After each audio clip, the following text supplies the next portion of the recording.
Hump Day. We welcome to the program now the Commissioner of the Mississippi Department of Agriculture and Commerce, Commissioner Andy Gipson. Good to see you there, Commissioner. Happy New Year to you, sir. Happy New Year to you, Gerard. Good to be back. Good to talk to everybody today. Yes, sir. So we were talking about the inaugural ball yesterday, and, of course, all the festivities that goes along with the inauguration of our governor. Maybe the social calendar is getting behind us now. Yeah, we've had a lot to do and a little time to do it in, which has been a full week. And my wife Leslie and I were able to go to the ball last night and kind of wrap that up, and it was a great event. A lot of people turned out for the governor's ball. I mean, yeah. We're over the Coliseum and Trade Mart, and that place was slam full. Golly, and we are so fortunate to have the Trade Mart. What a necessary improvement in that asset.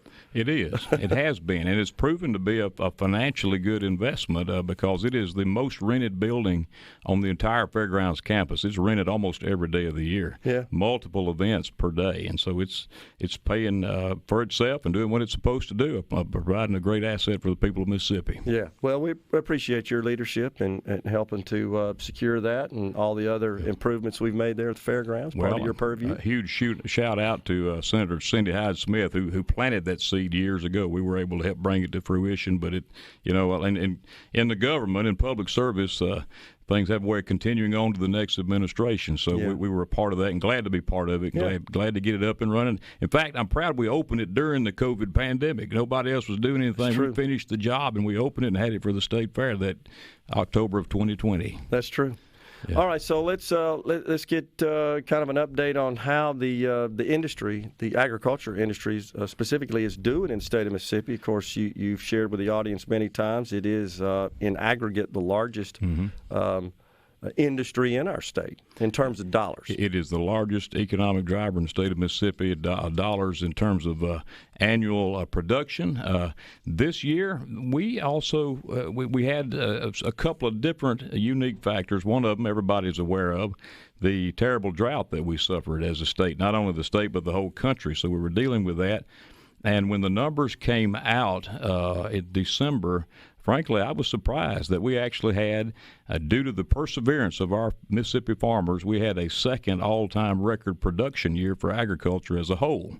Now, there were some commodities that were up and some that were down, but I think it's a testament to the perseverance of our farmers and getting the job done.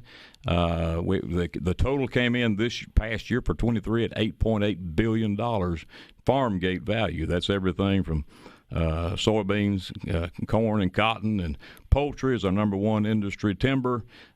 We've had a lot of difficulties with this drought that's killed a lot of trees, and we're going to see, I'm sure, repercussions from that for years to come. But to have a second all-time record production year in the worst drought we've seen in decades, half a century, I'm proud of our farmers. So when you think of farmer, thank them especially for keeping on going during 2023 and 2024. We're not out of this drought yet. Yeah. The rainfall we've had, we thank the Lord for it, but it's not gotten us to where we need to be for the coming planting season. So we look forward to having some more rain to moisten the soil and get ready for 2024. What about just general challenges, Commissioner, with supply chain? Is that still a problem? And that affects everything, of course, from the farmers shipping their commodities, transporting them, but also goods and services and parts and components and equipment they need to do their job is affected by that as well. Yeah, we've never caught back up with supply chain issues from where we were pre-COVID. COVID was the nightmare of all nightmares. It shut down industries all over America and all over the world for so long a time. And frankly, the demand's never decreased. It's only increased. So we've never come out of that completely. That's one of the factors why everything's so much more expensive. And when it comes to agriculture, our farmers now are paying, nearly twice as much to get a crop in the ground and harvested as they were before. So it's cut into margins at the same time as prices have gone up, and farmers have kept on during that. But the supply chain is still a challenge. It's still difficult to find all the parts you need or all the equipment you need. There's been some recovery of that as people have slowed buying, for example, tractors with the high interest rates and everything. That has slowed a lot of economic activity, so you can find some more stuff there was a period of time you couldn't buy a tractor if you had the money to pay cash. But it's better than that, but not like it used to be. So we just got to persevere, keep on keeping on, and we'll get through it. And again, I can't express enough. We need to thank our farmers, because our farmers, as few as they are compared to the total population, they're providing 100% of what we eat and what we wear in terms of our cotton and fiber production and the roof over our heads. So thank a farmer now more than ever. Yeah, no doubt about it. We're blessed with having such a thriving agricultural industry in our state. It means a lot to our economy, and we're blessed with just perfect conditions for that here. I tell people, and I get to travel the world to promote our state, and I tell everybody where I go, if it's worth growing, we grow it better than anybody else right here in Mississippi. We have such a diverse production, sweet potatoes. I mean, everything you want is right here. Blueberries is in Mississippi, everything, all the good stuff of life. Yeah. All right, so we got the greatest show on dirt coming up here pretty soon, the Dixie National Rodeo, and I know this is a big deal for you and your department. Give us an outlook here. Well, it is. It's actually the largest rodeo east of the Mississippi River, and it's been going on here since 1968, and we are going to keep it going inside the Coliseum. We were very appreciative of the legislature's support of our efforts to renovate the Coliseum, as they built the trademark, and we have had 3 back-to-back records for the Dixie National Rodeo the last 3 years, and we're on track to do that again. We've got a great lineup starting February the 9th when it comes to entertainment. We got folks like Tracy Byrd and Connor Smith and Chris Cagle, Megan Maroney, Sammy Kershaw, Corey Kent, and Parma Lee are going to be doing the musical performances. But on top of that, these are the best cowboys and cowgirls from all over the world. We literally have people flying here from Australia and all over the globe to compete in this Dixie National Rodeo. We'll have, on top of that, most people may not know, at the same time, we have a livestock show and horse shows that are going on that bring people from all, I think we had 48 states represented last year at the fairgrounds. So that place is slam full. Wow. When it's in full swing that first weekend, there's no way to get around. It's almost as crowded as the Governor's Ball was last night. Yeah. It's a lot of people in one place for one great event, and it's all about agriculture. So we're proud of that.